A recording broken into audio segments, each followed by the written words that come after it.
बिस्मिल्लाहिर्रहमानिर्रहीम, अस्सलाम वालेकुम। गुड मॉर्निंग, सुबह खैर। मैं हूँ मोहम्मद जुनेद हलीम और मेरे साथ मैं हूँ ईशा अदनान। और मौसम इतना सुहाना हो चुका है, वो जो गाना था भीगा भीगा है, ये दिसंबर है और वो भीगा भीगा सा दिसंबर बिलाखिर जो है वो हमें देखने को मिल गया। मैं जब सुबह बाहर निकली तो एक हल्की फुल्की बूंदाबांदी ने मेरा सामना किया। फील आ गई है ठंड की, सर्दियों की, और वो जो पूरा पाकिस्तान इंतज़ार कर रहा था दिसंबर के भीगने का, तो जनाब आपका इंतज़ार हुआ मुकम्मल। कुदरत आपके ऊपर हो गई है मेहरबान और ना सिर्फ बारिश अकेली आती है बल्कि अपने साथ बहुत सी ब्लेसिंग्स भी लेकर आती है। जो मौसमी बीमारियाँ होती हैं, वबाई बीमारियाँ होती हैं, उसका भी छुटकारा होता है और आप इंजॉय कर सकते हैं फल, खासतौर पे किन्नू माल्टे जो सिट्रस फ्रूट हैं, वो भी तो और आप जिस तरह से इंतजार भी कर रहे थे जुनेद के जल्द से जल्द सिट्रस फ्रूट जो हैं वो अपनी असल हालत में आ जाएं, क्योंकि बहुत छोटे छोटे से आ रहे थे और उनका जायका भी वो नहीं था। और अब उम्मीद कर रहे हैं हम कि इस बारिश के बाद बहुत बेहतरी आएगी। जो बीमारियां थी वो भी अपने साथ ले जाएगी ये बारिश धोकर, और साथ ही साथ जो मौसमी फल हैं वो हमें कुछ जायका जो है वो नसीब हो पाएंगे। तो मौसम जो है वो खूबसूरत होने के बायस दिलों के अंदर भी हम देख रहे हैं कि एक खूबसूरत सी जो फील है वो आनी शुरू हो गई। वो जो गाना है वो एक रिमाइंड हो रहा है आपके जहन में। खाने पीने की यानी कि जो चीज़ें हैं ट्रेडिशनल हमारी सर्दियों की सौगातें हैं, चाहे वो ड्राई फ्रूट्स हों, चाहे वो सूप हो या फिर मछली हो, इनकी दुकानों पे तो रश होता ही है। दिन में समोसे पकोड़े भी खूब चलेंगे। लेकिन आप बात कर रही हैं ना कि दिलों के ऊपर भी असरात हो रहे हैं, तो हमारे सियासतदान जो हैं लगता है उनके दिलों के ऊपर भी इस मौसम के असरात होना शुरू हो चुके हैं। तो बर्फ भी पिघल रही है। कुछ चीफ मेट्रोलॉजिस्ट हमारे साथ मौजूद हैं, उनसे पहले जान लेते हैं। सरदार सरफराज साहब हमारे साथ मौजूद हैं, वेलकम टू शो कहेंगे सरदार साहब आपको। सरदार साहब, मौसम में हम हुनकी देख रहे हैं, हुनकी के साथ साथ एक बूंदाबांदी शुरू हो चुकी है और फोरकास्ट क्या कहती है, कितने दिनों तक ये बारिश चलेगी और ये सिस्टम दाखिल हो चुका है बाकायदा तौर पर? जी बहुत शुक्रिया। देखिए कोई ऐसा खास सिस्टम नहीं है, ये बुनियादी तौर पे वही कुछ सेंट्रल इंडिया पे या नॉर्दर्न इंडिया पे समझ लें, वो कोई वेस्टर्न डिस्टर्बेंस का कुछ असर हुआ है। वहाँ से कुछ ये कहें कि आपके लाहौर और फिर साथ में फैसलाबाद और उससे नीचे जो साहिवाल वगैरह का इलाका है, ये जो थोड़ी सी पट्टी है उसी पर है कुछ इम्कान हल्की फुल्की बारिश का। जैसे हम तो सरदार साहब खुश हो रहे थे, आपने तो फिर से कह दिया कि ये सरप्राइजिंग बारिश है और इससे ज़्यादा हमें खुश नहीं होना चाहिए और ज़्यादा देर तक नहीं चलेगी, आप ये बता रहे हैं? जी बिल्कुल ऐसे ही। असल में कोई बाकायदा सिस्टम नहीं है ना, तो बस जस्ट ये कह लेंगे कुछ भारत की तरफ से कुछ बादलों की एक तरह से एक्सटेंशन हुई हमारी तरफ उसकी। ये जो मौसम मेहरबान हुआ है, ये सिर्फ लाहौर गिरदुनवा में पंजाब के कितने हिस्सों पे इसके असरात होंगे, कहाँ कहाँ ये सरप्राइज बारिश देखी जाएगी?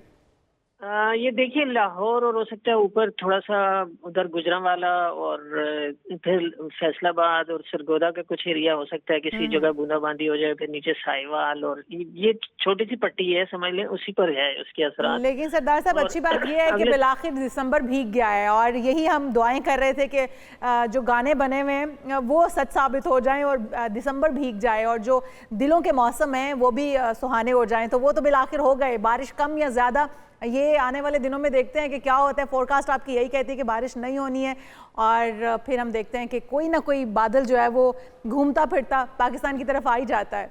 जी जी देखिए हाँ, असल में जब हम बारिश नहीं कहते तो उसका मतलब है कि कोई प्रॉपर ऐसा सिस्टम नहीं था कि जो आपको पता है कि वेस्टर्ली सिस्टम तो वेस्ट से दाखिल होते हैं और लेकिन ये जो हाँ लाहौर और गिरदुनवा थोड़ी सी पट्टी है जिसमें मतलब कोई मेरे ख्याल में अगले 1-2 घंटे के बाद बस खत्म हो जाएगा। ठीक है, बहुत शुक्रिया। आफ्टरनून जी जी हमारे साथ मौजूद थे चीफ मेट्रोलॉजिस्ट सरदार सरफराज साहब और उनका कहना है कि ये अचानक बनने वाला सिस्टम है जिसकी वजह से गैर मुतवक्के बारिश हुई है। और उनका कहना ये भी है कि खुशियाँ ज़्यादा देर की नहीं है, ये टेम्परेरी खुशियाँ हैं, बारिश जो है वो जल्दी ख़त्म हो जाएगी। लेकिन हम अपनी टॉप 5 स्टोरीज़ की जानिब आ जाते हैं। हुकूमत और पीटीआई में मुज़ाकरात आज शुरू होंगे।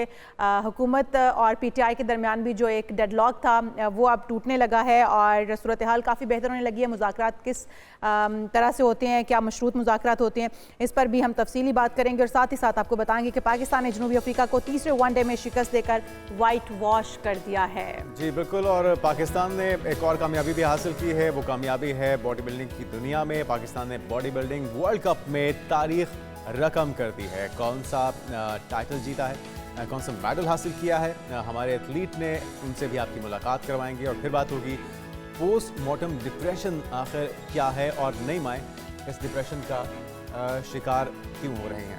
और साथ ही साथ आपको किच ऑफ वीक ब्राइडल तमाम तरानाइयों के साथ अख्ताम पजीर हो चुका है, उसकी तमाम तरानाइयाँ भी आपके साथ शेयर करेंगे। कितना खूबसूरत ये इवेंट रहा, ब्राइडल्स ने कौन सा कलर पहना, कौन सा कलर इन रहा, इस पर भी होगी तफसील से बात। और सबसे पहले हम बात करते हैं अपने अहम टॉपिक की जानिब आ जाते हैं कि हुकूमत और PTI में मुज़ाकरात आज शुरू होंगे। जुनैद, आपको क्या लगता है कि ये मौसम की तब्दीली जो है ये हम देख रहे हैं सियासी हलकों में भी? होनी तो चाहिए। और इससे पहले कि हम अपनी राय का इजहार करें, जुल्फ़िकार राहत साहब के कोर्ट में बॉल फेंकते हैं। आपको वेलकम कहेंगे जुल्फ़िकार साहब पाकिस्तान मॉर्निंग में। बानतीजा साबित होंगे ये जो मुज़ाकरात शुरू हो रहे हैं, या फिर उसी तरह से जिस तरह माजी में हम देखते रहे हैं कि कुछ शराइत रख दी जाती हैं हुकूमत की तरफ से और डेडलॉक यूं ही बरकरार रहता है, इस बार कुछ तब्दील होगा या वैसे ही? शुक्रिया जी, थैंक यू। मेरे ख्याल में ये जो मुज़ाकरात का मजाक चल रहा है, इसका नतीजा इसलिए नहीं निकलेगा कि इसमें हुकूमत के पास देने के लिए कुछ नहीं है और अपोजिशन उसको एक्सेप्ट करने के लिए तैयार नहीं है। और उसकी बुनियादी वजह यह है कि मुतालबात इतने बड़े हैं कि हुकूमत शायद वो दे ना सके। और सिचुएशन ये है कि जो मुज़ाकराती टीमें हैं जो गवर्नमेंट की तरफ से हैं या PTI की तरफ से हैं, उन टीमों के पास कोई मैंडेट उस तरह का नहीं है कि वो डिसीजन कर सकें। अगर PTI की बात की जाए तो PTI के जो बानी जेल के अंदर बैठे हुए हैं वो सारी चीजों का डिसीजन वो खुद करते हैं। और राहत साहब, अगर PTI की जानिब से देखें तो लगता नहीं है कि वो मुज़ाकरात करना चाह रहे हैं। अगर गवर्नमेंट ने मुज़ाकरात के लिए वज़ीर-ए-आज़म शहबाज शरीफ साहब ने एक कमेटी भी बना दी है, तो उसके बाद अगर हम देखें PTI का रवैया, तो PTI तो सिविल नाफरमानी की जानिब जा रहे हैं। वो कहते हैं कि हम देखेंगे कि किस करवट ऊँट बैठता है और बानी PTI इस बात का फैसला करेंगे कि हमें सिविल नाफरमानी करनी है या नहीं करनी है। तो क्या वो मुज़ाकरात के मूड में हैं भी या नहीं? मेरा ख्याल है ये पॉइंट स्कोरिंग चल रही है और इसका जो सीरियस मुज़ाकरात की जो बात हो रही है उससे इसका कोई ताल्लुक इसलिए नहीं है कि बानी PTI जब चाहते हैं इसको वीटो कर देते हैं, जब चाहते हैं ये जो लोग बेचारे 4-5 लोग उन्होंने मुज़ाकरात के लिए रखे हुए हैं, ये आज पहली दफा कमेटी नहीं बनी। ये पिछले एक अरसा दराज से ये लोग जाते हैं और पीछे से वो वीटो कर देते हैं और वो सारी चीजें खत्म हो जाती हैं। और PTI का जो लीडर भी चाहता है कि चीजें हल हों और मामलात किसी बेहतरी की तरफ जाएं, उनको कहा जाता है, उनके खिलाफ बैशिंग शुरू हो जाती है और उनको कहा जाता है कि ये कॉम्प्रोमाइज्ड है। अब सिचुएशन ये है कि फवाद चौधरी साहब ने बात की, आपने देख लिया कि उन्होंने कहा जी कि उसको हमने फारिग कर दिया।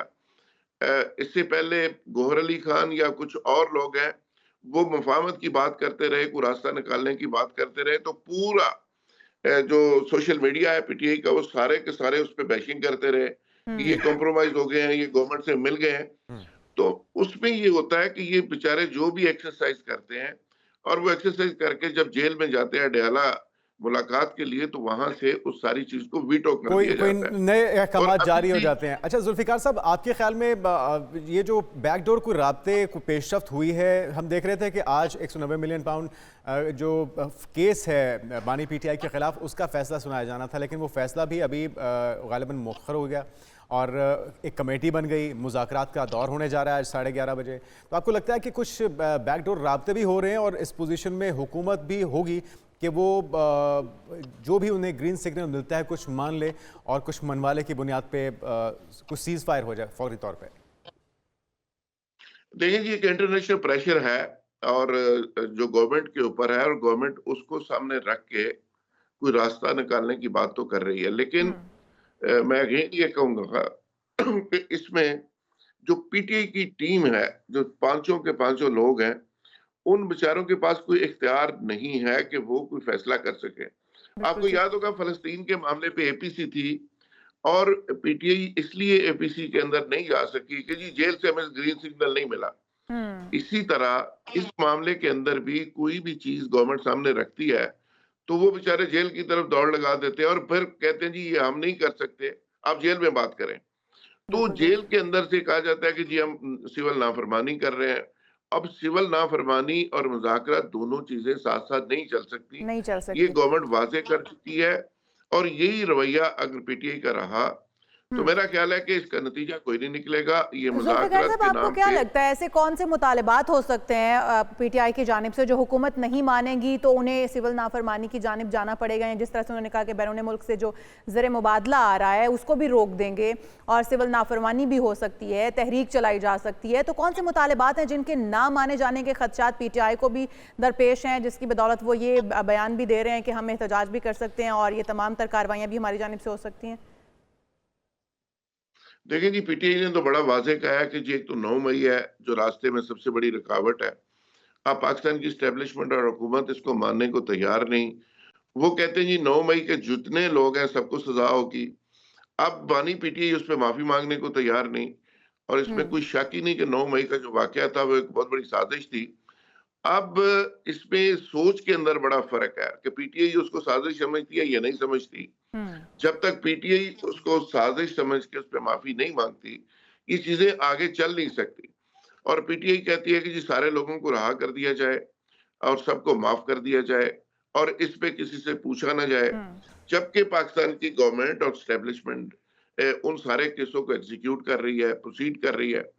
तो इसमें सबसे बड़ी रुकावट ये है। और दूसरी सबसे बड़ी बात यह है कि वो कहते हैं जी 8 फरवरी के जो इलेक्शन है वो चोरी है, और उसको जो गवर्नमेंट है फॉर्म 47 की ये पैदावार है। अब पीटीआई उसी जाली हुकूमत से, जिसको जाली हुकूमत कहती रही है, जिसको कहती रही कि फॉर्म 47 की ये पैदावार हुकूमत है, उसी के साथ मुज़ाकरत कर रही है। तो देखिए वक्त के साथ साथ चीजें बहुत ज्यादा बदल जाती हैं, और इसलिए कहते हैं ना कि वो बात नहीं करनी चाहिए जो पूरी ना हो सके। बिल्कुल सही। तो पीटीआई के लोग पहले इसी गवर्नमेंट को नाजायज हुकूमत, जाली हुकूमत, और पता नहीं क्या आज कुछ उनको कहते फिर रहे। उसी के साथ टेबल पे बैठना पड़ा है। लेकिन जुल्फ़िकार साहब, आपके ख्याल में अगर कोई हल नहीं निकलना, हुकूमत कुछ देने की पोजीशन में नहीं है, तो फिर चीज़ों को तूल क्यों दिया जा रहा है? ज़रूरत क्यों पेश आई? और ये जो सिविल नाफरमानी की अगर तहरीक जिस तरह कॉल दे भी दी जा चुकी है, पार्टी के अंदर भी इख्तिलाफ है, कुछ लोगों का ख्याल है कि ये कॉल वापस ली जानी चाहिए, तो आपके ख्याल में ये तूल क्यों है? ये चीज़ें फिर डिले क्यों की जा रही हैं? और कोई असर भी होगा अगर सिविल नाफरमानी की तहरीक की कॉल दी जाए उसका? क्योंकि असल में तो ये तमाम रेमिटेंसेस जो हैं गैर मुल्की, वो अपने फैमिलीज़ को भेजते हैं, उनका सिलसिला सेटअप चलाने के लिए भेजा जाता है, किसी पार्टी के फंड में तो नहीं आता।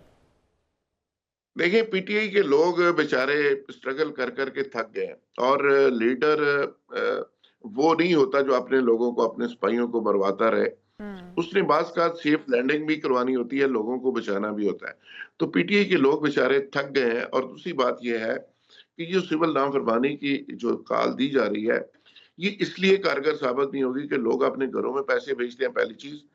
दूसरा ये कि जायज तरीके से पैसे भेजते हैं। तो बानी पीटीआई कहता है कि आप नाजायज तरीके से पैसे भेजें, हुंडी के जरिए भेजें, और आप लीगल जो आपका नेटवर्क है उसके जरिए पैसे ना भेजें, बैंकिंग चैनल से पैसे ना भेजें। अब इसमें जो शख्स भी ये करेगा वो पकड़ा जाएगा। पूरी दुनिया के अंदर मनी लॉन्ड्रिंग लॉज है, और वो बेचारे अपनी शहरियत से भी जाएंगे, जेलों में भी जाएंगे।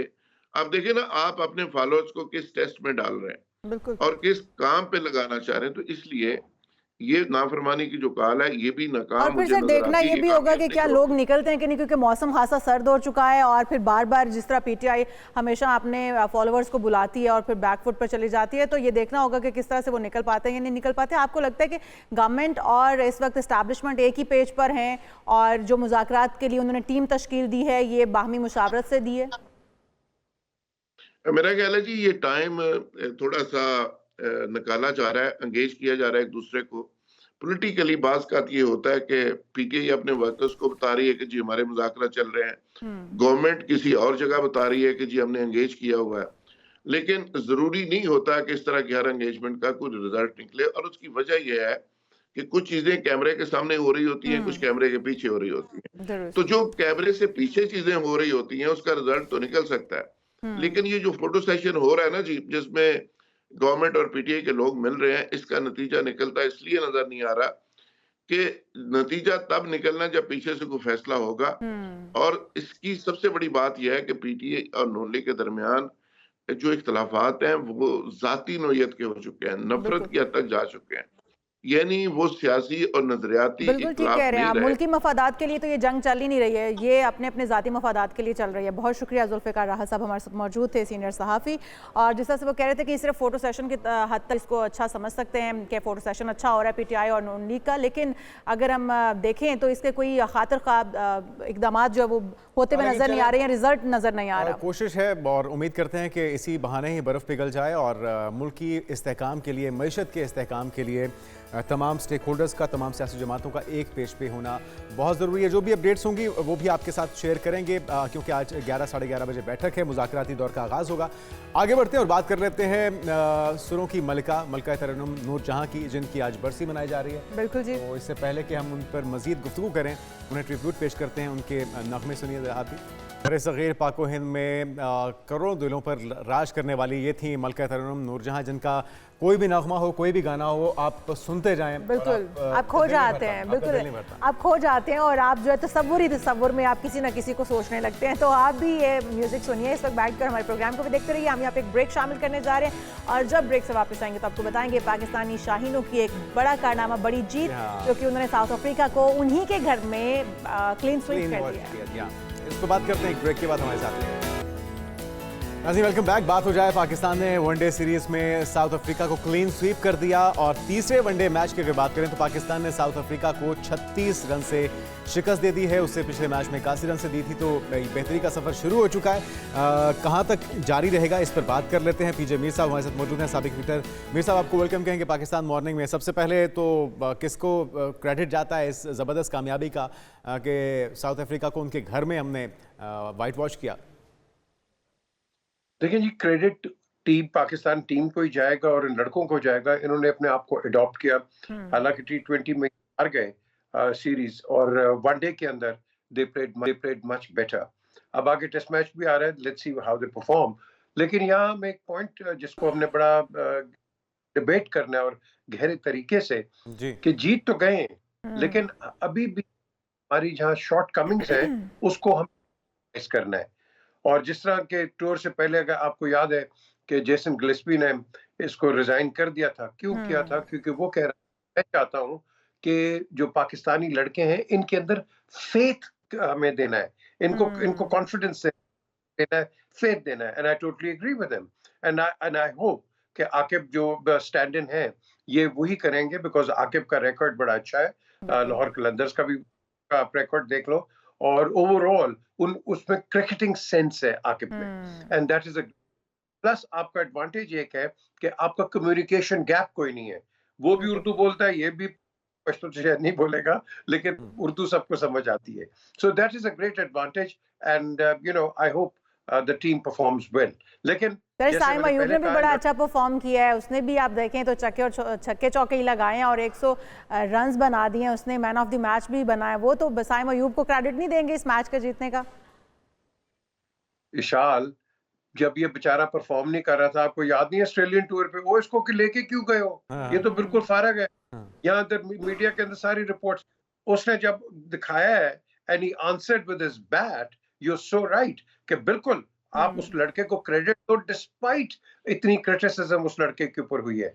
तो मैं समझता हूँ उसने अपना टैलेंट दिखाया है, उसने अच्छी परफॉर्म की है। देखो, हमें नहीं पता अगले मैच में शायद ना करे, बट दैट डजंट मीन कि आप उसको डिस्कार्ड कर दो। देखो जी, ये खत्म हो गया, ये हो गया। ये हमारी एक ट्रेडिशन में, एक लड़का परफॉर्म करता रहेगा, वो हीरो है, नहीं किया तो वो जीरो है। हमें इस ट्रेंड से बाहर निकलना है और लड़कों पे कॉन्फिडेंस देना है। ये लड़के उतने ही अच्छे हैं जिस तरह Australia, New Zealand, West Indies, England और ऑस्ट्रेलिया के लड़के। सो हमें इनको अच्छा, कितने पर उम्मीद है टेस्ट के अंदर भी यही मोमेंटम रहेगा? क्योंकि मोस्टली प्लेयर्स तो हमारे इसी वनडे स्क्वाड के ही उसमें भी देखे जाएंगे। आपके ख्याल में क्या होगा? परफेक्ट मैच और बैलेंस स्क्वाड, और इसके अलावा उसके आगे फिर जो T20 के अंदर तब्दीलियां की जा रही हैं उसका भी तजिया आपसे जानना चाहेंगे। देखो ना, अब जुनैद मैं आपको बताता हूँ कि ये नॉर्दर्न ट्रांसवाल है, जहाँ सेंचुरियन पार्क, इसका तो नाम ही अभी इन्होंने चेंज कर दिया। बड़ी बाउंसी विकेट है और यहाँ यूजुअली आप पेसर्स खिलाते हैं और पेसर्स ने आपको रिजल्ट भी दिया हुआ है यहाँ। अब डिपेंड करता है कि हमारे पेसर्स इसको कैसे इस्तेमाल करेंगे और हमारे बैट्समैन जो हैं वो पेस को कैसे अडॉप्ट करेंगे एंड अडेप्ट। ये एक आपका कॉन्टेस्ट होगा। और इस विकेट पे मैं हमेशा कहूंगा और कहता भी रहा हूं कि यहाँ फेयर कॉन्टेस्ट है between the bat and the ball. तो ये डिपेंड करता है कि लाइन पे कौन रखता है, और वी इस एरिया के अंदर आप वी खेलेंगे। अगर आपने कट्स या इधर उधर, तो इसके बाउंस के अंदर से बड़ा चांस है कि आप सकम स्लिप और गली के एरिया के अंदर। दुरुस्त हो गया। पीडी साहब, आप थोड़ा सा आ जाते हैं, क्रिकेट बोर्ड ने जो बड़े फैसले किए हैं, मोहसिन नकवी साहब की क़यादत में जो बड़े अहम फैसले किए गए हैं कि T20 की बेहतरी के लिए कुछ स्क्वाड तरतीब दिया उन्होंने, जिसमें उन्होंने कहा है कि जो पावर हीटर्स हैं, हार्ड हीटर्स हैं, उनको जो है वो निकाला जाएगा। 50-50 तकरीबन जो है वो 6 महीने के अंदर ट्रेन किए जाएंगे स्ट्राइक फोर्स को तरतीब देने के लिए, बेहतर करने के लिए। क्या समझते हैं कितना कारआमद साबित होगा, कितनी बेहतरी आएगी इससे हमारे प्लेयर्स के अंदर, और हम नया टैलेंट भी हैंड कर पाएंगे? अब्दुल रज़ाक की सरबराही में ये हो रहा है। मोहसिन मेरा भाई है, मैं आपको बताऊं, लेकिन ये स्टेटमेंट आनी चाहिए चेयरमैन सिलेक्टर्स के साथ।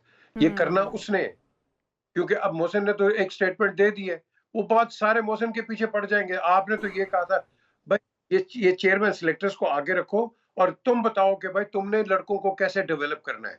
ये हमने प्रोसेस लेना है।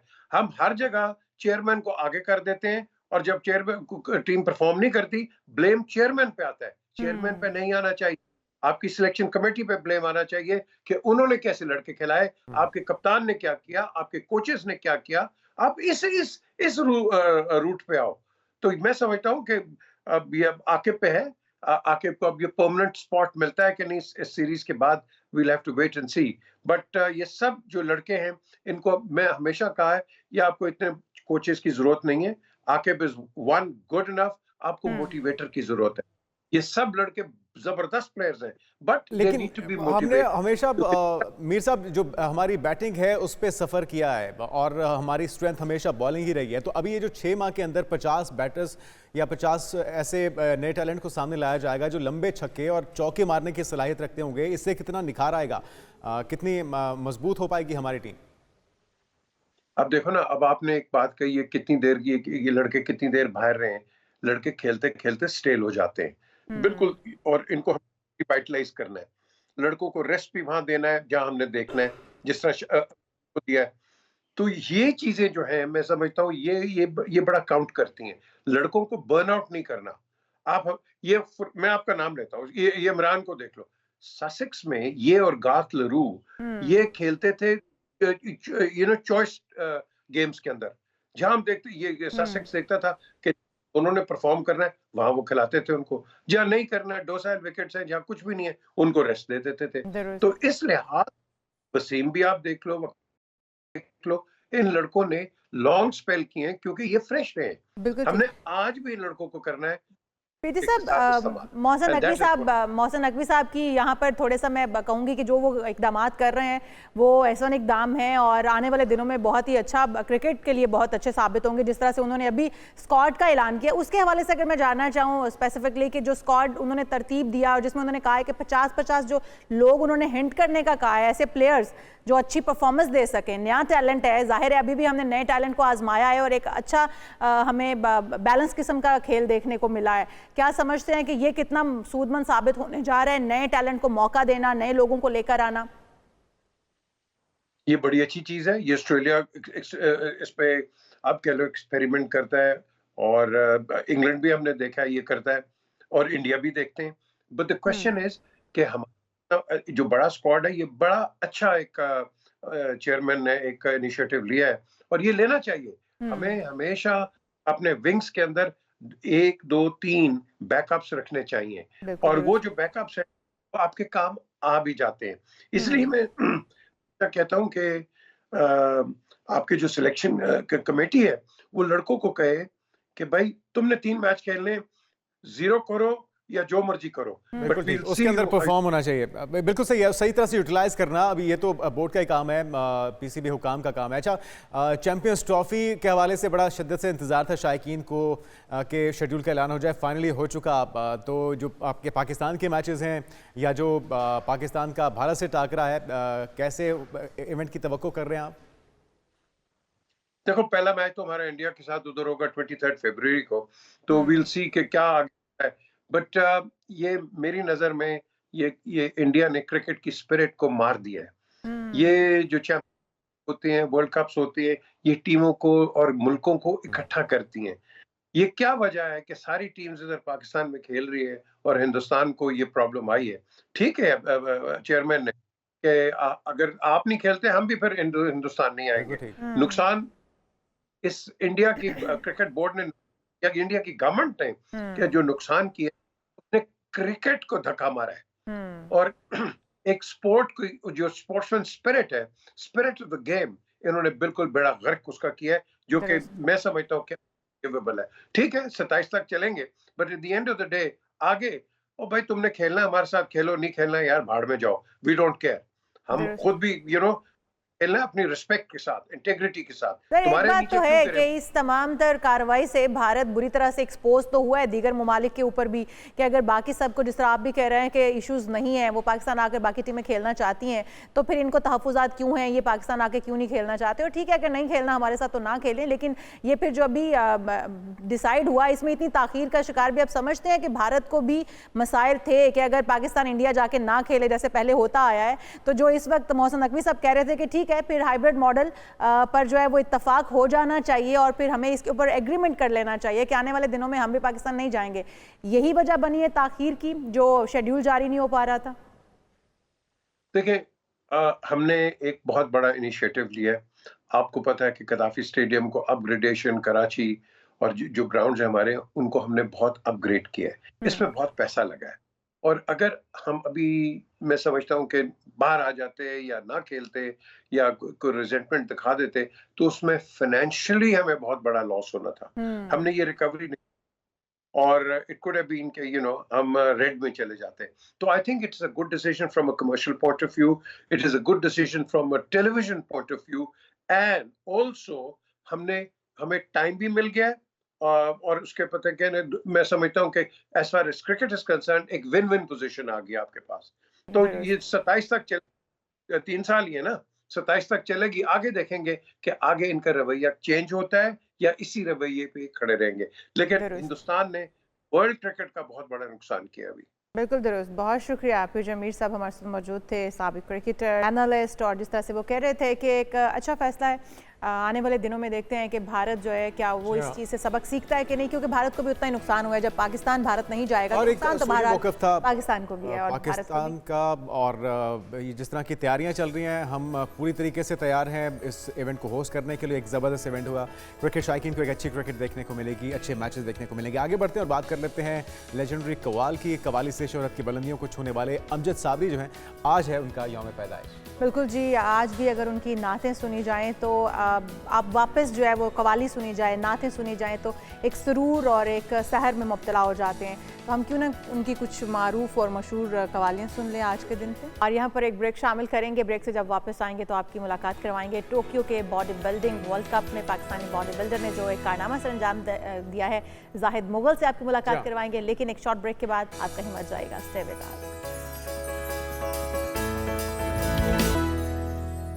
अजीम, वेलकम बैक। बात हो जाए पाकिस्तानी बॉडी बिल्डर की। Tokyo bodybuilding World Cup 2024 में पाकिस्तानी बॉडी बिल्डर हैं जाहिद मुगल, जिन्होंने बड़ा एजाज़ अपने नाम किया है और तारीख रकम की है। बिल्कुल जी, जाहिद मुगल की हम बात ही आपसे करवाते हैं, बल्कि मुलाकात ही करवा देते हैं। हमारे साथ मौजूद हैं जाहिद मुगल, हमें ज्वाइन करेंगे जाहिद। और जाहिद मुगल की जो Tokyo bodybuilding World cup में पाकिस्तानी जो शायकीन हैं उन्हें ना सिर्फ खुश किया है बल्कि सिल्वर मेडल भी अपने नाम किया है। तो सबसे पहले जाहिद से बात कर लेते हैं। जाहिद, वेलकम टू शो कहेंगे आपको। जाहिद मुगल साहब, किस तरह से ये आपने कामयाबी हासिल की, कितनी मेहनत, कितनी तगदो करनी पड़ी, इसके हवाले से हमारे नाज़रीन को भी बताइए। और वेलकम टू शो भी कहेंगे आपको, बहुत बहुत मुबारकबाद भी आपको देंगे। जी खैर मुबारक जी, अस्सलाम वालेकुम। सबसे पहले तो मैं अल्लाह ताला का शुक्र अदा करता हूँ, क्योंकि सब जो मर्जी जितनी मर्जी बंदा मेहनत कर ले, जब तक अल्लाह की करम नवाजी ना हो बंदा कुछ नहीं कर सकता। बेशक।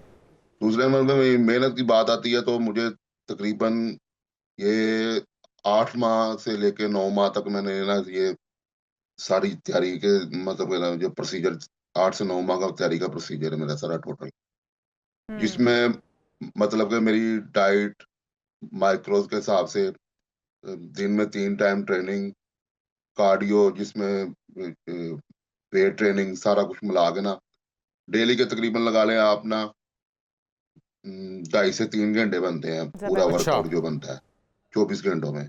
अच्छा जाहिद भाई, ये सारी स्ट्रगल ट्रेनिंग है। तो बहुत सख्त उसके है। बाद आपको पता है हम आपसे इस ट्रेनिंग से मुतल्लिक और साथ में जो डाइट थी वो भी जानना चाहेंगे हमारे नाज़रीन और जो नए बिगनर्स हैं ख़ास तौर पे। लेकिन ये बताएगा कि कितना टफ था, कितने मदे मुकाबिल थे आपके जो कंटेस्टेंट थे, और जब आप वहाँ पे गए मुकाबले के लिए तो देख के दिल में खौफ था कि यार ये बंदा मुझे टफ टाइम दे सकता है, या आप कॉन्फिडेंट थे कि इनमें से कोई भी मेरी टक्कर का नहीं है? जारी बात है, पहले मैं गया हूँ तो मैंने देखा है तो पूरे वर्ल्ड से तकरीबन ये 50 अबव कंट्रीज आई हुई थी जो उधर ना कंपटीशन खेलने के लिए। तो मैंने देखा है जब वो मेरे नंबरिंग आई है, पहले तो लग रहा था ये भी है, ये भी है, ये भी है, वो भी है, वो भी है, पूरा जारी बात वर्ल्ड आया हुआ था। तो जब वो कपड़ों में होते हैं फिर तो नहीं पता चलता ट्रैक सूट में। तो जब ट्रैक सूट उतरे हैं तो जो मेरी मतलब क्लास में थे वो तकरीबन आए थे, तकरीबन 12-13 बंदों की क्लास थी टोटल। ठीक है। तो मुझे तो ये था कि ये ना जब मतलब कि नॉर्मली है वो कोई मसला नहीं है। जब वो कपड़ों से बाहर आए हैं तो फिर मुझे पता चला कि ये सारे एक से एक बढ़ के हैं। तो फिर वो मैंने कहा जो भी होगा देखी जाएगी। पड़ता है जाहिद, इसमें डाइट कैसी लेनी पड़ती है? क्योंकि जैसा जुनैद भी कह रहे थे कि जो बिगनर्स हैं जो अभी इस फील्ड में आना चाहते हैं, ज्वाइन करना चाहते हैं, वो किन किन खास चीज़ों का ख्याल रखें और कौन सी डाइट जो है वो प्लान वो फॉलो करें? देखिए जी, डाइट का ये है कि ये पहले नंबर पे बिगनर है, ये वो सारे जाते हैं जी यूट्यूब पे चले जाते हैं, वो खुद ही उस्ताद बन जाते हैं।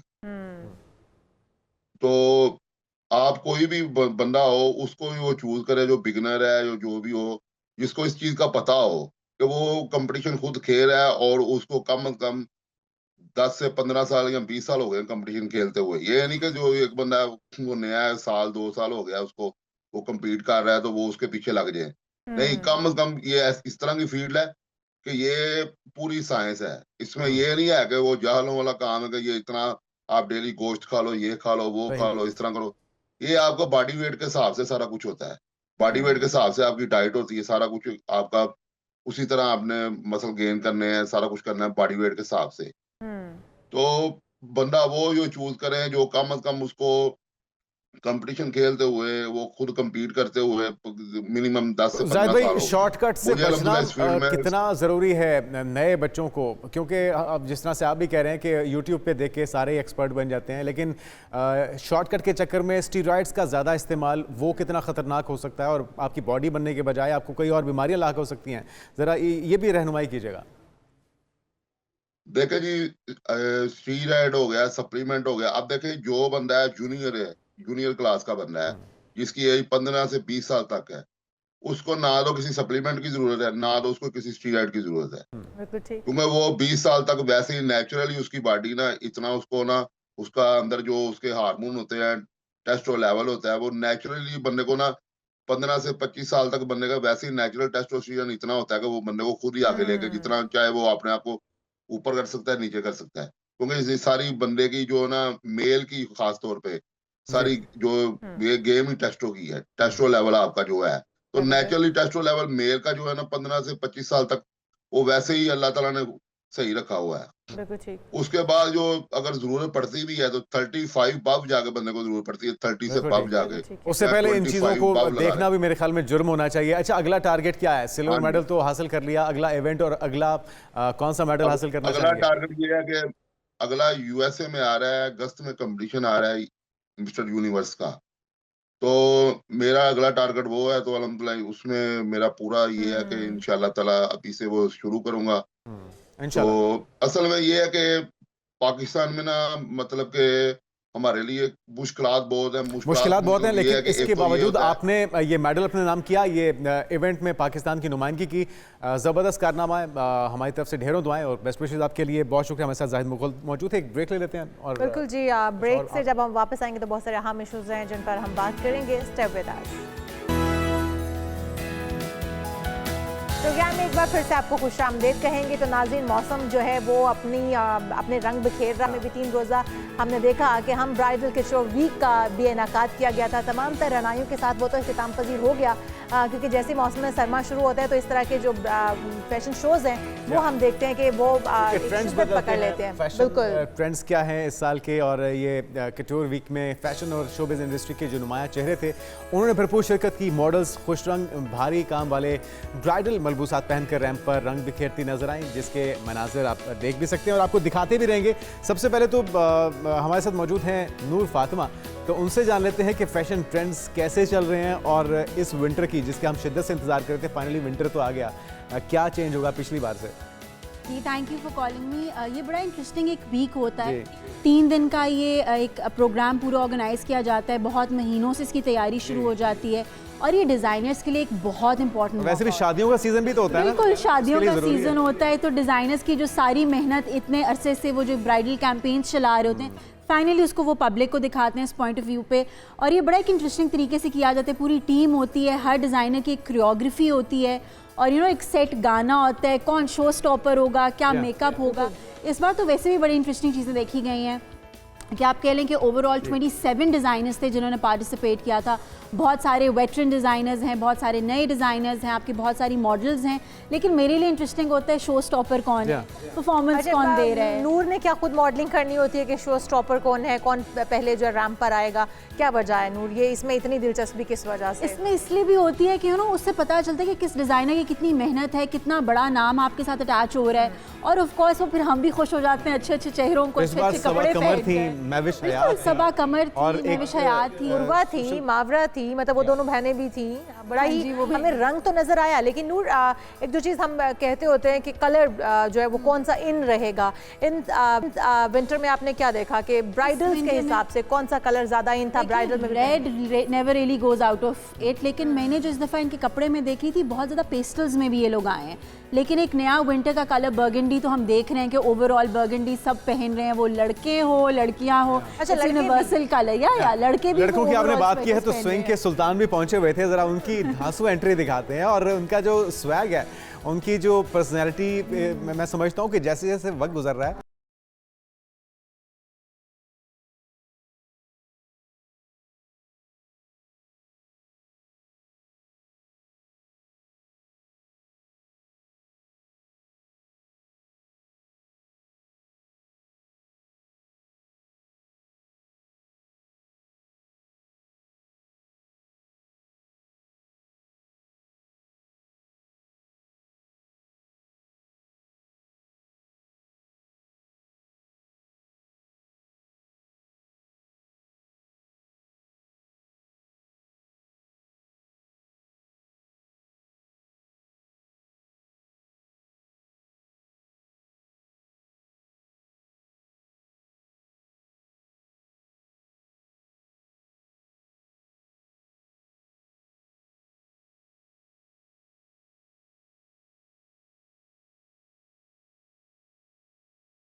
उन्होंने दिखाया स्क्रीन पर, बड़ा ही अच्छा। आप देखिए इंटरेस्टिंगली विनीजे हैं, इतनी वेटरन वो मॉडल रही है। शी वाज द वन जिन्होंने ये सारी कोरियोग्राफी की है।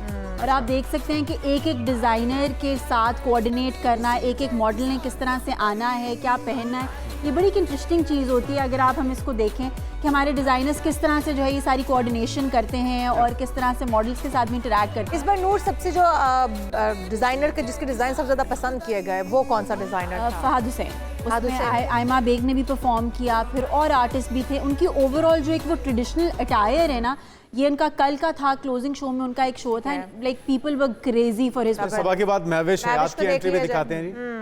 महविश हयात देख सकते हैं कि महविश ने भी फुल ट्रेडिशनल अटायर में वो आई हैं, लाल रंग के। क्या लाल रंग है? शॉकिंग पिंक है। Shocking pink, it's more of fuchsia pink की तरफ ये जाता है, but it's very interesting colour.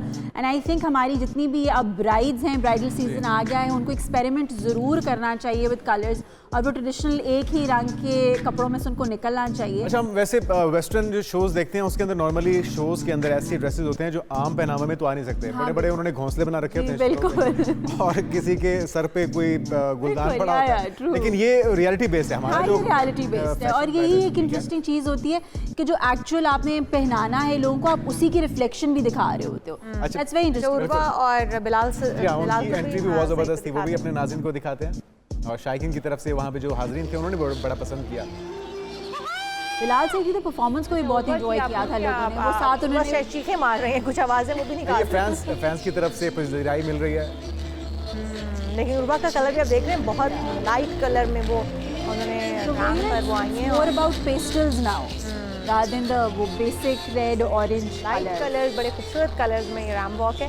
और हम देख रहे हैं कि इसमें ही बिलाल सईद ने अपनी परफॉर्मेंस भी दी हुई अपने बिलाल सईद को हम ढूंढने की कोशिश कर रहे हैं, लेकिन अभी तक हमें नजर नहीं आ रहे इसके अंदर। लेकिन वो बहरहाल मौजूद थे, जो मुख्तलिफ हम देखते रहे रील्स भी सोशल मीडिया पे, इंस्टा पे, उसके अंदर इनकी एंट्री दोनों की एक साथ थी जिसमें वो गुनगुना रहे थे अपना गाना और साथ उर्वा उनके मौजूद थी। अच्छा, उर्वा बाकायदा जो है वो अपनी एंट्री के ऊपर। अच्छा, बिलाल सईद भी आपको नजर आ गए हैं।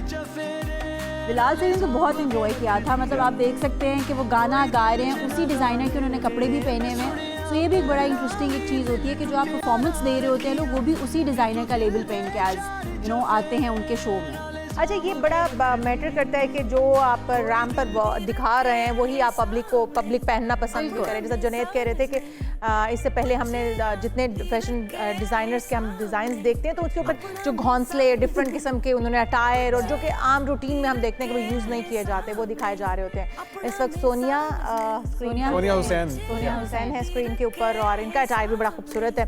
डिफरेंट कलर्स यूज़ करते हुए इस बार डिज़ाइनर्स ने जो हमें दिखाया है अपना डिज़ाइन अपने फैशन के हिसाब। ये सब वो कलर्स हैं जो इन विंटर्स में बिल्कुल इन और ब्राइड्स बहुत प्यारी लगेंगी। बहुत ब्राइड्स के लिए या सिर्फ ब्राइड्स के लिए नहीं, ये कलर कॉम्बिनेशन आप भी पहन सकते हैं। आप वाइट घाघरा और ये कपड़े तो खैर पहने से आप ये कलर्स ले लेना, आप देखें आप वो कट पे ना जाए, आप रंगों से इंस्पायर। रंग भी मेरे मतलब के तो नहीं है, लेकिन अगर हम पीके होते तो आप जरूर ये ट्राई करते, फिर आप घाघरा और चोली में भी हमें व्हाई नॉट इशाल। अब तो हमने देखा है कि वो लड़के भी इतने लम्बे रखे पहन के आ रहे होते हैं, तो चल सकता है। इस वक्त वैसे लड़के होने पे भी डिबेट की जा सकती है, लेकिन खैर अभी हम फोकस करते हैं इन पे। सबा हमीद यार, इतनी पुरानी लेजेंड अदाकार को भी उन्होंने इसके अंदर ग्रेसफुल वो लग रही है। कलर्स, चादर साइड पर ली हुई है, ज्वेलरी बहुत अच्छी, बाल बहुत अच्छे सेट किए हैं।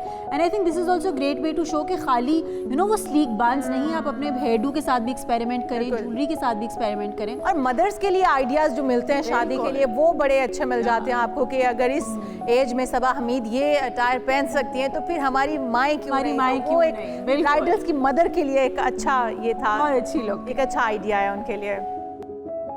जुनैद, आप तो बचपन से देख रहे होंगे सबा हमीद को, बल्कि बचपन से क्यों, आप तो उनके साथ ही बड़े हुए होंगे, ग्रो किया होगा आपने। आप मेरे ख्याल में फोकस इन पे रखें तो ज्यादा बेहतर होगा, जितने मुझे शुरू हो गए। न्यूड लगता नहीं है कि जुनैद बिल्कुल पुराने हैं, मतलब ऐसा क्या है? हाँ, आपने भी तो इतना आप कहना चाहिए मेरे साथ कि कभी भी मर चुके हैं, लेकिन ऐसा नहीं है। तो जुनैद फिर हम अच्छा, रजब भट्ट काफी है ना जी, आप उनकी शादी के भी चर्चे रहे हैं, फिर उनकी गिरफ्तारी के चर्चे रहे हैं, अभी वो रैंप पे दिखाई दे रहे हैं। रजब भट्ट ने फर्स्ट डे पर आए थे, वो he was a show stopper for one of the designers. लेकिन उनकी फैन फॉलोइंग काफी है, नौजवान बहुत पसंद फॉलोइंग है। और इनका ना एक बड़ा इंटरेस्टिंग था कि इनकी मदर, इनकी वाइफ, फैमिली थी, इनकी मदर थी, फ्रंट रो में बैठे हुए थे और बहुत चेयर कर रहे थे इनको, तो बड़ा एक क्यूट सा मोमेंट था जब ये वॉक कर रहे हैं और वो उनके साथ इनको चेयर भी कर रहे हैं। और उनकी पर्सनैलिटी अच्छी है, वो जच रहे हैं रैंप पे वॉक करते हुए, अच्छा कैरी किया हुआ इन्होंने अपने आप को। अच्छा, बात वही हम करते हैं कि कैरी करना। हाँ। जब आप कुछ भी पहनते हैं तो उसको आपको किस तरीके से आप कैरी करते हैं ताकि वो दूसरों को भी देखने को अच्छा लगे, आपको अच्छा लगे, आपने पहन लिया है, बट अगर वो दूसरों की आंख को अच्छा नहीं लग रहा, जब तक आप कॉन्फिडेंटली उसको कैरी नहीं करते हैं तो वो दूसरों को अच्छा नहीं लगता। तो जुनैद, अगर आप रेड घाघरा भी पहनेंगे तो आप रजब की तरह उतना ही लगेगा।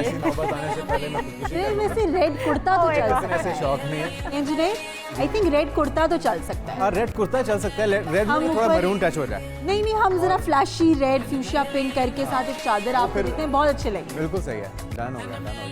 और ये एक्सपेरिमेंट्स होने चाहिए मेरे ख्याल में हमारे एमन और मुश्तबा दोनों टिकटॉकर, वो भी स्क्रीन पर उन्होंने भी जलवे दिखाए हैं और उन्होंने भी रैंप पर वॉक की है। ये देखें खूबसूरत कपल के तौर पे भी आ रहे हैं और इनके भी कलर बड़े लाइट, बड़े खूबसूरत।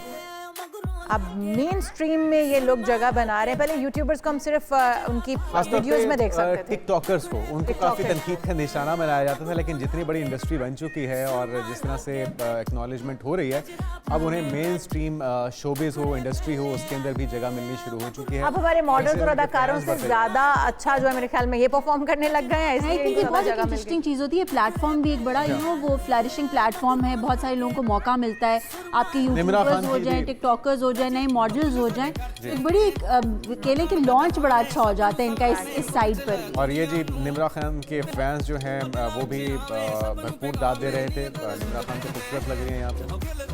अच्छा, शो स्टॉपर कौन था? शो स्टॉपर तो बहुत सारे थे, मतलब जिस तरह वसीम आपने देखा, हाँ जी, जो बड़े नाम हैं वो एंड पर आते हैं, वो शो स्टॉपर होते हैं। उनका ड्रेस सबसे मेन होता है, उनके ड्रेस के ऊपर सबसे ज़्यादा काम भी किया जाता है, वो सबसे ज़्यादा मेन ड्रेस आप कह लें। अच्छा, जो डिजाइनर के साथ बेसिकली आ रहे होते हैं, जो डिजाइनर के साथ आ रहे होते हैं, जिस तरह सबा कमर थी, और हर डिजाइनर का अपना शो स्टॉपर होगा, डिजाइनर का अपना शो स्टॉपर होता है। और कुछ का होता है कि सम माइट चूज के नहीं, हमने जो मॉडल्स हैं जो सारा शोकेस कर रही हैं वही मेन चीज़ है, लेकिन मोस्टली शो स्टॉपर का इंतजार भी होता है कि कौन सा बड़ा नाम आएगा, कौन सा बड़ा जो नाम है वो डिजाइनर के साथ अटैच हो रहे हैं। तो ये भी बड़ी एक वो डिबेट हो रही होती है जब आप वहाँ पे बैठे होते हैं। नाजिश को भी हम देख सकते हैं स्क्रीन पर, क्योंकि वो भी इस वक्त करोड़ों दिलों की धड़कन है। और अब लोग ये कहते हैं कि वो बहुत सारे दिलों में धड़कती हैं, अब आपके दिल में अगर नहीं धड़कती, हाँ, रेत का हमें बहुत कुछ नई चीजें दिखा रही है, पूछने आ जाएंगे। अच्छा, 25 करोड़ 26 करोड़ में से अगर कोई देख रही पूछने आ भी जाएगा तो कोई 1 करोड़ की दिलों में तो धड़कती होंगी ना आप। चलो फिर आप कहती हैं तो मान लेते हैं। हाँ, एक अच्छा खूबसूरत और एक चीज है वैसे कि लाइट कलर्स हैं। अच्छा, बात ये आप भी मान गए जुनैद की वो अच्छी लग रही है। वीक पे हम देख रहे हैं कि सिल्वर, बेज, ऑफ वाइट और क्रीम कलर, इस तरह के ज्यादा कलर्स, इन कलर्स को ना इमरान अशरफ कहा जाता है, लाइक वेरी वार्म, अच्छे भी लगते हैं आंखों को, बहुत चुभ नहीं रहे होते, you know, not very dark colours, हर कोई ये रंग पहन भी सकता है, इजीली कैरी भी हो जाते हैं। तो बड़ी एक अच्छी पैलेट है जो इस बार सिलेक्ट किया डिजाइनर्स ने ओवरऑल। इमरान अशरफ भी भोला के नाम से वो मशहूर थे। उनकी पागलाना वो जो अदाकारी थी जिसमें वो पागल बने हुए थे, बल्कि पागल नहीं नॉर्मल से बने हुए थे, भोले बने हुए थे। और अब आप उन्हें देखें टीवी स्क्रीन पर जिस तरह से वो जलवे बखेर रहे हैं। अच्छा स्टाइल है, उनके बालों का कट थोड़ा सा उन्होंने बढ़ाया हुआ है और अच्छे लग रहे हैं। बिलाल अशरफ भी, हमारे तमाम अदाकाराएँ जो हैं वो अच्छी लग रही हैं और बड़े खूबसूरत लग रहे हैं। इमाद इरफानी भी इस वक्त आप टीवी स्क्रीन पर देख सकते हैं। अच्छा, वैसे मुझे इमाद इरफानी की ड्रेस की ना ज़्यादा समझ नहीं आई, बीइंग वेरी ऑनेस्ट। इसीलिए मैं भी आपसे कह रहा था कि रेड कलर जरूरी नहीं है कि आपको हालांकि इतनी खूबसूरत उनकी शक्ल है, लेकिन फिर भी मुझे समझ नहीं आई थी कि डिजाइनर क्या करना चाह रहे थे इनके ड्रेस। रेड के साथ एक गले में गोल्डन माला से भी उन्होंने पहनी हुई है। मतलब आप देखें ना कि वो इतना लंबा केप है, साथ सूट है, फिर बीच में एक नेकलेस भी है। हालांकि अच्छा, उन्होंने पूरा जो है ना रेड वेलवेट केक बना दिया इस वक्त समाज को, उन्होंने इतने खूबसूरती से रेड वेलवेट। तो शायद लग रहा था थोड़े से ना वैम्पायर लुक से इंस्पायर्ड है, लाइक वो इतना लंबा केप और हमने वो इस टाइप की चीज देखी हुई है। किंजा हाशमी को भी हम स्क्रीन पर दिखाएंगे। किंजा हाशमी इस वक्त ये देखें जी। अच्छा, तमाम मैंने देखा है जो लाइट कलर्स में बड़े सोबर और डिसेंट लग रहे हैं, जो इस तरह के शो कलर्स में वो उतने ग्रेसफुल नहीं लग रहे हैं हमें। उभरती हुई अदाकारा भी यहाँ पर मौजूद हैं, जुबाब राना। जी हाँ, ये जुबाब राना है और अपने काम से जगह बना रही है इंडस्ट्री में। रैंप पे वॉक करते हुए आप इनको देख सकते हैं, ग्रीन और रेड कलर के अंदर, green and orange colour, mustard orange सा। I think this is more of a mehndi look. अगर हम बात करें कि मेहंदी पे ये रंग बड़े अच्छे लगते हैं। अब तो खैर लड़कियों ने वो चीज़ छोड़ दी है कि कौन सा कलर किस इवेंट के साथ जाता है, जो दिल को पसंद है, but this is a very mehndi look और ये बहुत अच्छी भी लगेगी कि यू नो दुल्हे की। ओके, इसका इख्तिताम जो है इस फैशन ग्रैंड फिनाले जो क्लाइमेक्स था वो हुआ अली जफर, उनके साथ मौजूद थे दानियाल जफर। और अली जफर की जो पर्सनैलिटी है ये भी यकीनी तौर पे मानना पड़ेगा कि जिस तरह से अपने आप को उन्होंने मेंटेन रखा है, फिट रखा है, काबिल तारीफ है।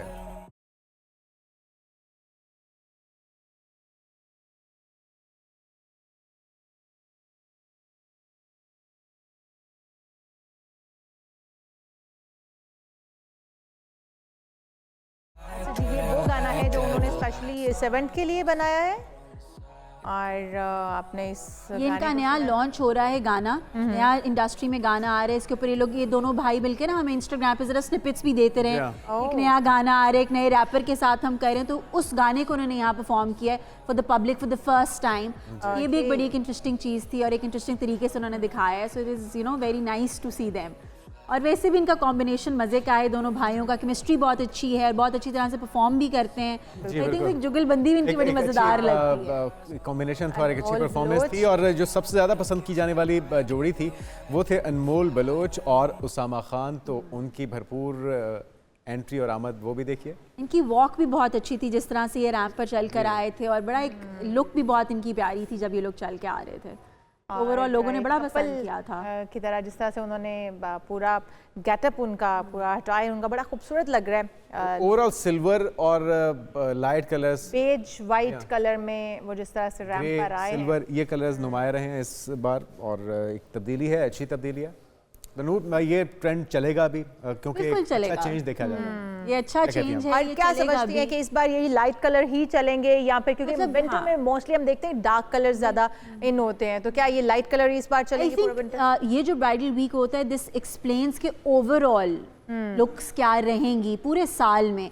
ऑफ कोर्स जरा सर्दियों में आता है तो एक वो प्रेसिडेंट साल का एंड भी हो रहा होता है, एक तरह से साल का नए साल का शुरू भी होना होता है, तो एक पूरे साल के लिए एक प्रेसिडेंट सेट किया जाता है। तो वो पेस्टल्स हों, वो डार्क कलर्स हो, मैं तो सिर्फ कहती हूँ कि एज लॉन्ग एज हमारी ब्राइड्स हो जाएं, हमारे दूल्हे हो जाएं, वो जिस चीज़ में अपने आप को पसंद करें, खुश फील करें, वो पहने।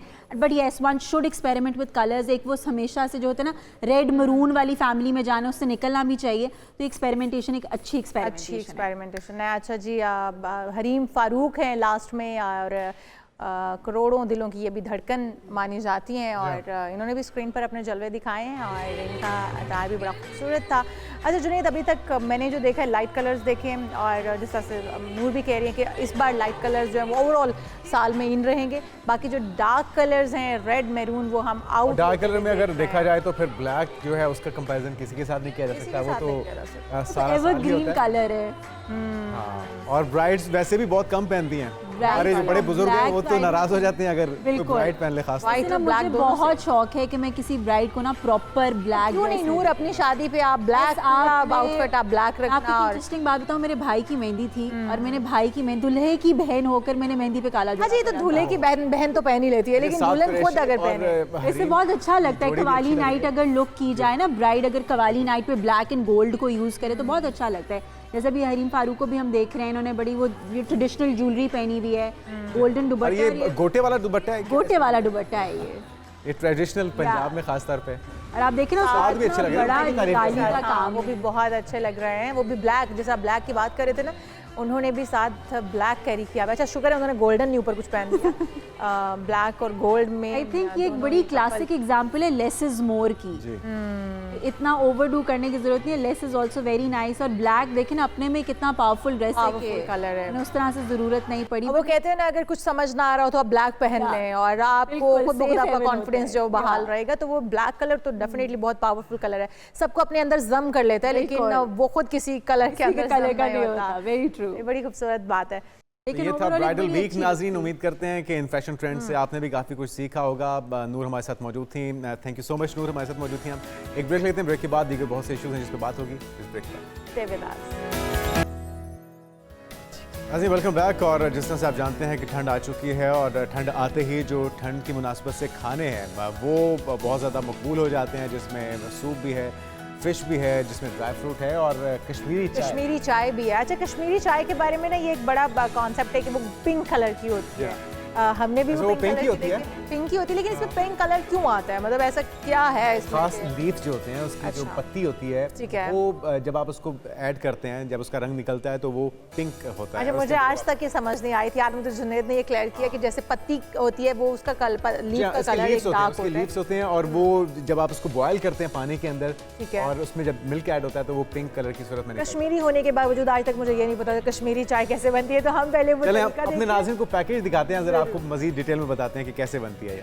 कश्मीर अपनी खूबसूरती की वजह से जाना जाता है और इसके बुलंदोबाला पहाड़ और बर्फीली चोटियाँ पूरी दुनिया में मशहूर हैं। जिस तरह कश्मीर की खूबसूरती के चर्चे पूरी दुनिया में हैं, इसी तरह कश्मीरी चाय के दीवाने भी पूरी दुनिया में हैं। गुलाबी रंग और मज़ेदार जायके की हामिल कश्मीरी चाय को दुनिया भर के चंद पसंदीदा मशरूबात में नुमाया मुकाम हासिल है। वैसे तो कश्मीरी चाय पीने का कोई खास मौसम नहीं, अलबत्ता इसकी तैयारी में इस्तेमाल होने वाले गर्म अज्जा की वजह से सर्दियों में इसका ज्यादा इस्तेमाल होता है। ठंडी हवा के थपेड़ों का मुकाबला करने के लिए मेवाजात के मिलाप से बनी खुश जायका कश्मीरी चाय मौसम को 4 चांद लगा देती है। पाकिस्तान में इसे अक्सर चीनी और गिरीदार मेवे के साथ पेश किया जाता है। खास मौके, शादियों और सर्दियों के महीनों में दोपहर की चाय कश्मीरी नाश्ते और रात के खाने का एक लाजमी हिस्सा है। कश्मीरी चाय या कश्मीरी गुलाबी चाय दूधिया और क्रीमी होती है और इसे आम तौर पर कटे हुए बादाम और पिस्ते के छिड़काव से सजाया जाता है। इसके शौकीन कहते हैं कि सर्द मौसम की शिद्दत से महफूज रखने में जहां खुराक की अपनी अफादियत है, वहीं खुश जायका चाय को भी किसी सूरत नज़रअंदाज नहीं किया जा सकता। मसरूफ तरीन तजारती मराकज़ और फूड स्ट्रीट समेत अवामी गुज़रगाहों पर लगे कश्मीरी चाय के स्टॉल्स पर शहरियों का हुजूम इसकी अहमियत उजागर करता है। मुख्तसर तौर पर ये ऐसी चाय है जिसे पिए बगैर सर्दी अधूरी सी महसूस होती है। तो फिर सर्दी की ठंडी हवाओं में लीजिए गर्मा गर्म कश्मीरी चाय का लुत्फ। तो नाज़रीन, आप भी गर्मा गर्म कश्मीरी चाय बनाइए और उससे लुत्फ़अंदोज़ होजिए। साथ साथ हमारा प्रोग्राम भी देखिए। हम क्योंकि बड़े अहम टॉपिक पे बात करने जा रहे हैं जो कि ख़वातीन से रिलेटेड तो है, लेकिन मर्दों को इसका ख़ास ख्याल रखना चाहिए, क्योंकि जब खातून किसी भी बच्चे को डिलीवर करती है उसकी पैदाइश के बाद वो एक पोस्टमार्टम डिप्रेशन में चली जाती है, जो कि फ़ौरन डिलीवरी के बाद उसे दरपेश होता है। तो इसकी वजह से बहुत सारी ख़वातीन अकेला महसूस करती हैं, डिप्रेशन का शिकार हो जाती हैं, मायूसी का शिकार हो जाती हैं और अनजाने खौफ का शिकार भी हो सकती हैं। तो ये सारे वो सिम्टम्स होते हैं जिसका ख्याल रखना ज़रूरी है उस खातून को भी और उसके आसपास के लोग, खासतौर पे जो उसका लाइफ पार्टनर है, उसे इस डिप्रेशन से निकालने के लिए ये ज़रूरी नहीं है कि फैमिली और हस्बैंड दोनों मिलकर उसको बिल्कुल इस ट्रॉमा से अगर वो कोई परेशानी का शिकार तो निकाला जाए। लेकिन क्या क्या तरीके हो सकते हैं? डॉक्टर ताहिरा रुबाब साहब माहिर नफ्सियात हमारे साथ मौजूद हैं। डॉक्टर साहब, आपको वेलकम कहेंगे पाकिस्तान मॉर्निंग में। एक तो सबसे पहले हमारे आम नाज़रीन को पोस्टमार्टम डिप्रेशन की जो ये टर्म यूज़ होती है, ये क्या ख़ास टर्म है? किस मौके पर इसका सामना करना पड़ सकता है ख़वातीन को, और इससे निकलने के लिए फिर क्या तरीके हो सकते हैं? बेसिकली पोस्टमार्टम डिप्रेशन का जो मतलब है ये है कि जब डिलीवरी हो जाती है उसके बाद ऑलमोस्ट एवरी फीमेल, यानी हर औरत जो है वो पोस्टमार्टम डिप्रेशन में से गुजरती है। डिलीवरी के बाद का जो डिप्रेशन होता है उसमें से, और ये बिल्कुल आम डिप्रेशन की तरह की इसकी इलामात होती हैं, मगर इसमें समटाइम्स इलामात जो हैं बहुत वर्स हो सकती हैं, जिसमें ये हो सकता है कि औरतें जो है साइकोसिस में भी जा सकती हैं। साइकोसिस का मतलब ये है कि वो बिल्कुल अपना ख्याल रखना बिल्कुल छोड़ दें, उनको भूख बिल्कुल ख़त्म हो जाए, उनका लाइफ की तरफ इंटरेस्ट जो है बिल्कुल ख़त्म हो जाए, और वो अजीबोगरीब किस्म की बातें भी करना शुरू हो जाएं। सो इस एक्सट्रीम तक भी ये चीज़ें चली जाती हैं। बट नॉर्मली जो इसकी माइल्डर फॉर्म है जिसमें रोना बहुत ज़्यादा हो सकता है, मतलब हर फीमेल ऑलमोस्ट जो है वो रो सकती है, रोती है, उसका मूड बहुत लो हो जाता है। उसको बच्चे में, जिसको उसने बड़े 9 महीने बड़े शौक से अपने पेट में रखा होता है, इंतजार किया, तो उस बच्चे की तरफ उसका इंटरेस्ट जो है वो कम हो जाता है। वो उसको पसंद जो है वो नहीं करती, या उससे उसकी मोहब्बत उस तरह से नहीं फील होती उसको, जैसे कि वो एंटिसिपेट कर रही है। ये फेज डॉक्टर साहब कितने अरसे पे मुहीत हो सकता है, और ये इसे नॉर्मल समझा जाए कि इतने अरसे तक तो रहेगा, और इतने टाइम के बाद इसके ऊपर ओवरकम करना जरूरी है आपके ख्याल में? नॉर्मली ये 2 वीक्स जो इनिशियल 2 वीक्स होते हैं वो बहुत उस वक्त स्वेयर हो सकते हैं, मगर इसका आउटब्रेक जो है, यानी किसी भी इंसान को, जो किसी भी फीमेल को जो इसका ऑनसेट जो हो सकता है, जो स्टार्ट हो सकता है, वो किसी भी टाइम के ऊपर हो सकता है। मतलब वो 2 वीक्स के बाद भी शुरू हो सकता है, वो पहले दिन भी शुरू हो सकता है, वो इवन 45 डेज के बाद भी शुरू हो सकता है।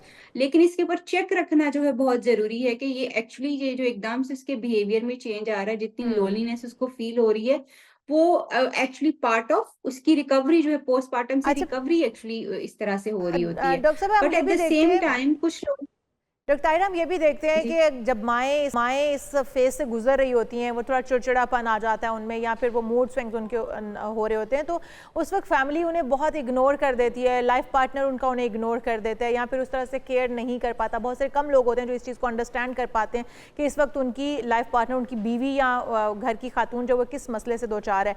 तो किस तरह से उन लोगों को भी अवेयर करना है कि इस वक्त किस तरीके से उनको ट्रीट किया जाए, और तरीक़ाकार होना क्या चाहिए जब उनके मूड स्विंग्स हो रहे हों, वो वो खामोशी का या डिप्रेशन का शिकार हो रही हूँ, तो क्या किया जाए? नॉर्मली जिस तरह मैंने कहा कि अगर ये 2 वीक्स से ज़्यादा प्रॉन्ग कर रहा है, फिर तो आपको प्रोफेशनल हेल्प लेने की ज़रूरत है। अगर 2 वीक्स में ये इम्प्रूव नहीं कर रहा, तो फिर आपको प्रोफेशनल हेल्प की तरफ जाने की ज़रूरत है। मगर अगर हर दिन आप पहले से बेहतर फ़ील कर रहे हो, तो of course family support is really, really, really important postpartum में और आफ्टर डिलीवरी का जो टाइम होता है उसमें। और उसमें ख़ास तौर पे क्योंकि होता ये है एक्चुअली फीमेल्स में इतने डिस्पेयर में चली जाती हैं, उसकी वजह ये होती है कि वो औरत जो होती है वो 9 महीने पूरी तवज्जो का एक मरकज़ होती है। जब बच्चा पैदा हो जाता है तो सिर्फ बच्चा तवज्जो का मरकज़ होता है। हर इंसान जो फैमिली में होता है वो उस बच्चे को ज़्यादा तवज्जो देता है, उस औरत को नहीं तवज्जो दी जाती। साइकोलॉजिकली वो इस तरह से चीज़ों को फ़ील कर रही होती है कि now she is no more important, क्योंकि बच्चा अब फ़ोकस है सबका। सो उसमें यूजुअली जो है मदर के लिए ख़ास तौर पे जो है कि हस्बैंड जो है उसको ख़ास तौर पे तवज्जो दे, क्योंकि औरतों को ये खौफ बहुत ज़्यादा बैठ जाता है इस टाइम के ऊपर कि अब वो अपने हस्बैंड से दूर हो गई हैं।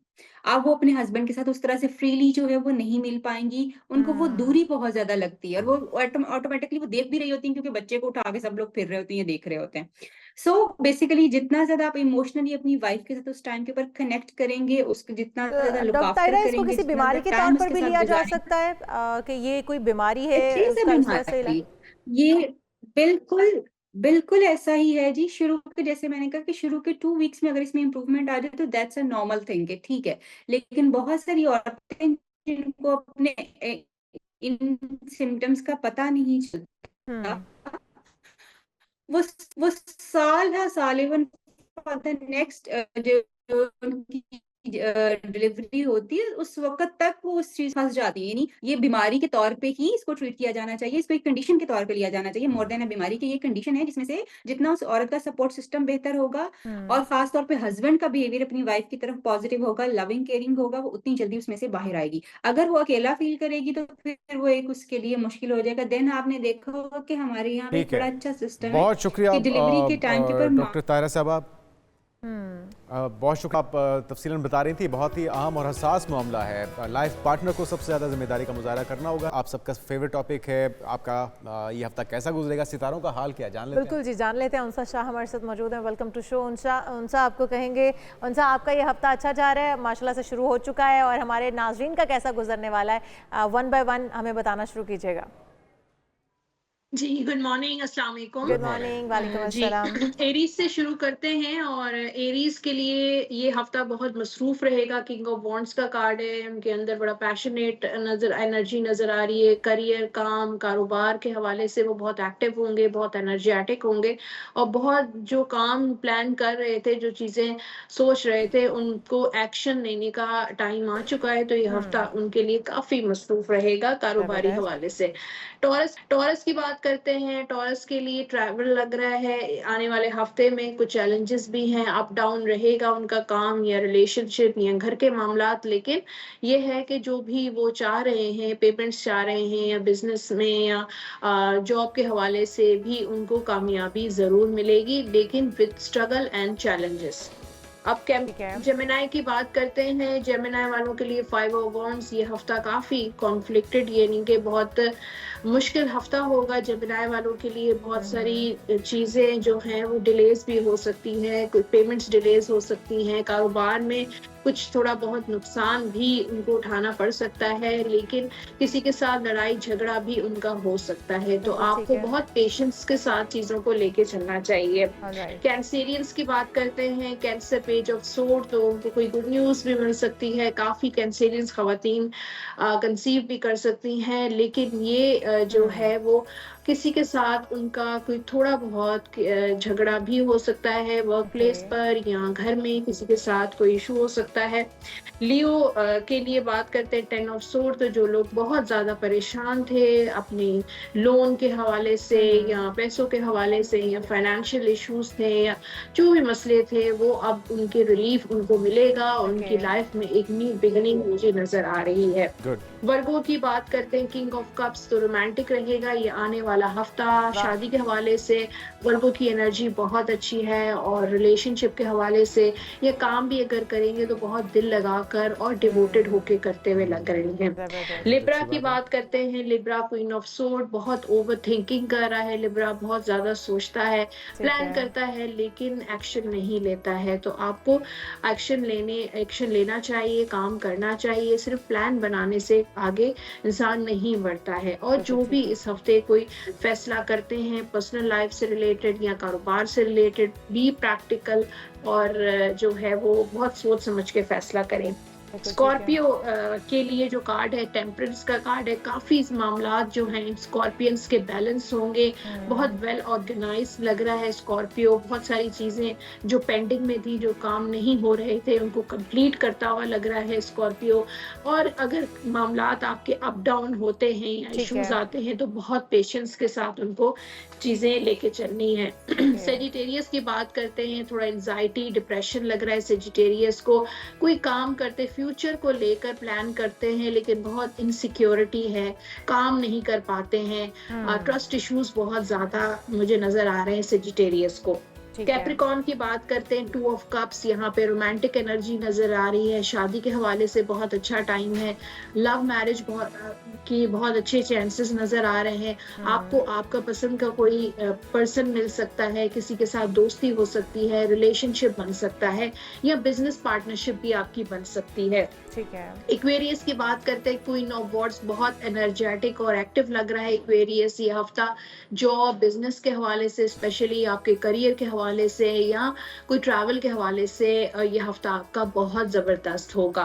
पाइसेस की बात करते हैं, 2 ऑफ वॉन्ड्स, तो पाइसेस वाले बहुत कंफ्यूज नजर आ रहे हैं, कोई डिसीजन नहीं ले पा रहे हैं, कभी कुछ सोचते हैं कभी कुछ सोचते हैं और हो सकता है एट अ टाइम वो कोई 2 काम करें, 2 ऑप्शंस उनके तरफ आ सकते हैं, रिलेशनशिप में या फाइनेंसेस या करियर। तो थोड़ा इनडिसाइसिव नजर आ रहा है पाइसेस। ठीक है, थैंक यू अंसाब, आपने सारे स्टार्स के बारे में बता दिया। होप कि सबका हफ्ता बड़ा अच्छा रहेगा और इंसान ने जितनी तेज़ी के साथ सारे स्टार्स को हमें बताया है कि उनका हफ्ता ये कैसा रहने जा रहा है। जुनैद, जो हमारे तमाम नाजरीन हैं वो इस उम्मीद भी होते हैं कि इस हफ्ते हफ्ते के पहले दिन बताएंगे कि वो क्या क्या करें। तो हम उम्मीद करते हैं कि इससे आप रहनुमाई लेंगे। इस पर आपने 100% बिलीव नहीं करना, सिर्फ एक गाइडलाइन है। इसको देखते हुए, इसको सुनते हुए अपना हफ्ता तरतीब दीजिए और कोशिश कीजिए कि मुहतात रहिए। मौसम के हवाले से भी यही है कि जिस तरह से लाहौर गिरदनवा में मौसम बेहतर हो चुका है, बारिश हो चुकी है, तवक्को करते हैं कि ये सिलसिला पूरे पंजाब और फिर पूरे पाकिस्तान तक फैले और उसके जो असरात हैं उससे हम मुस्तफ़ीद हो सकें। आज के प्रोग्राम से नाज़रीन इतना ही। हम आपसे इजाज़त चाहेंगे, कल मुलाकात होगी। अल्लाह हाफ़िज़।